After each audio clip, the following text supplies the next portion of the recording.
This was general. We all felt that greater networking and collaboration would help. Information access to everybody. For example, one of the issues that came up is that Bord Pleanála has made huge decisions on many things, but nobody can search them accurately. All that information should be made available and searchable so we can all see what's going on. Book of solutions, building regulations for existing buildings.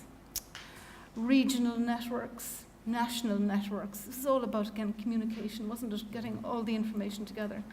In Dublin, one-stop shop for, there's the Living City Initiative for fire conservation and planning. Actually, that's available in Limerick, and I understand in Cork as well.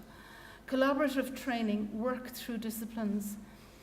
This came from Ali's contribution about collaboration and getting information from people, and she found it very helpful. And we saw from her talk how important it was. And feedback feedback loops to government departments. Again, it all went back to there's a load of information out there, and we need to have it accessible to everybody so we can all know what's going on. I think that's it. So our group was very animated and didn't stick to three things at all. Would have been impossible to pick three. But the first thing that came up was mindset, the blocks, the barriers to upper floor use, the mindset of people across all sides of that problem. And the other thing that was repeated a good few times, the lack of a settled community that kind of look for the normal things that people want in an area.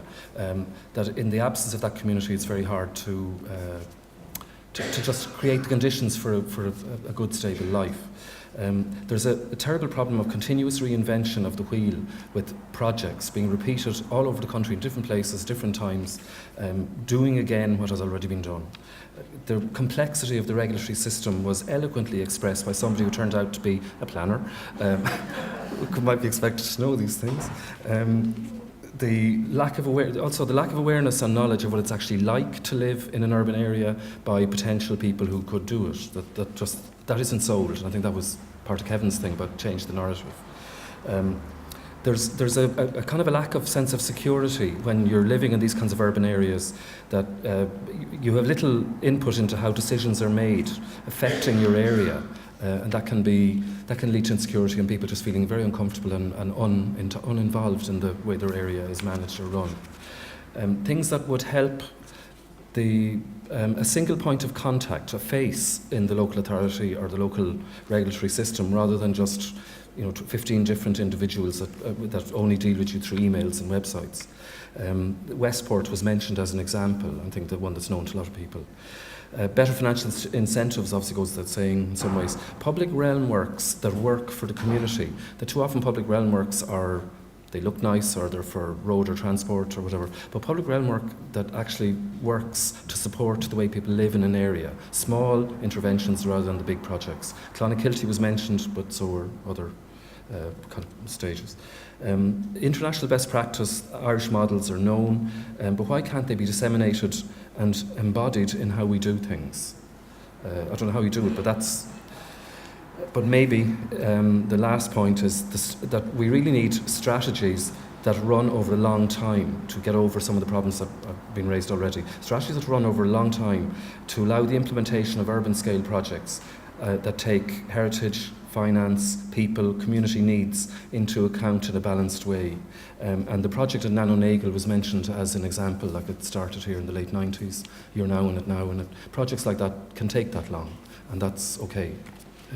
If anybody feels I've left something out, you will have your chance. So this was group 3, and the top 3 impediments that we discussed were, first of all, finance issues, which I imagine probably came up in every group's discussion at some point, but particularly how a lot of the current strategy for financing around grants and rebates through tax forgiveness tend to impact quite strongly on people who may not have initial capital to spend. You kind of have to have the money before you can spend it to get it refunded.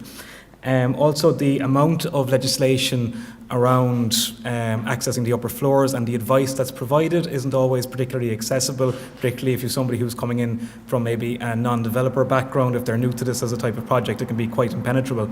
And the third point, this kind of comes back to Kevin's point about changing the narrative, the mindset, just how we market the idea of attacking those upper floors and making them available, because there's a sense that people are afraid to explore this part of the built environment. And 3 items that we looked at to try and address this. I'll take the second one first because it relates to our first topic, re-evaluating that approach to financing those upper floor projects, looking at new ways to do it, and particularly ways that might alleviate the initial cost burdens.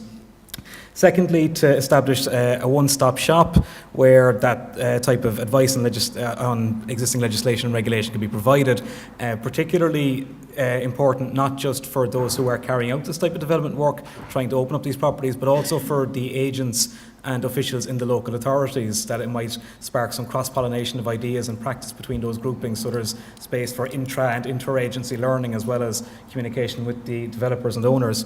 And then thirdly, and I think everybody would benefit from this, a really good best practice example pilot scheme to be initiated, so that people, whether they're developers, whether they're working in the local authorities, whether those who might benefit from those spaces opening up, can see each stage of the practice as it goes through. Thanks very much. A lot of the same stuff as before. Problems, top 3, kind of condensed down. Lack of physical access for actually going above the shop. That actually stymies kind of use of above the shop, because there may not be a separate access for the business and then for people who actually want to live. Perception and marketing. Perception that basically living in town centres and city centres actually is hard and pleasant, dangerous, but actually it's very convenient, nice, and cheaper. Usually you don't have to have 2 cars, you can only have 1 car or no cars, which has a real long-term financial benefit and short-term financial benefit. The financial risk, though, is a big issue, or the perceived financial risk of actually modifying upstairs into a livable place. It sometimes is hard to figure out. There's uncertainty about how much something will cost. Greenfield is easy because you know it's going to cost, and uncertainty is a killer, as we all know it. Brexit. I had to say Brexit today, lads. Sorry about that, all right? Then what can be done? Donald Trump there, right? I said Donald Trump as well. The actions, what can be the top 3 actions? Better advice for the audience. Sometimes I work with the Heritage Council, and sometimes I think in public bodies, we actually don't think about the audience. We think about ourselves too much. Who's the audience? The people who are actually going to be doing this stuff. So we should really be honest about the problems, the issues, and do peer-to-peer kind of publications as well, and advice, where people who've gone through this can actually communicate to people who actually are thinking of doing this, that it's possible. There are problems, there are issues, but you will overcome them. And I think that actually makes people feel, yeah, I can do this, rather than actually someone maybe on high saying, you should do this. A one-stop shop, again, for advice on the barriers. Even the easy ones are hard when you don't know they're easy, or you don't know where the advice is. Sorry. So these are all complex things. All these are barriers to actually getting what you want done. So just taking away these perceived barriers, giving the information out there in a very easy, accessible fashion.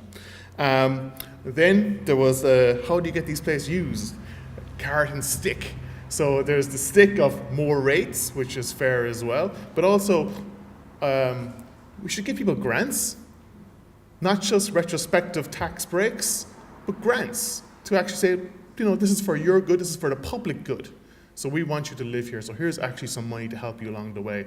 And also, I would also remove crap tax incentives that are not fit for purpose, and there's maybe too many of them. Simplify them, make them easier, and actually make them flexible, and make them usable for the people who need them, not for the people on top who feel these are the things that should happen. All right, thank you.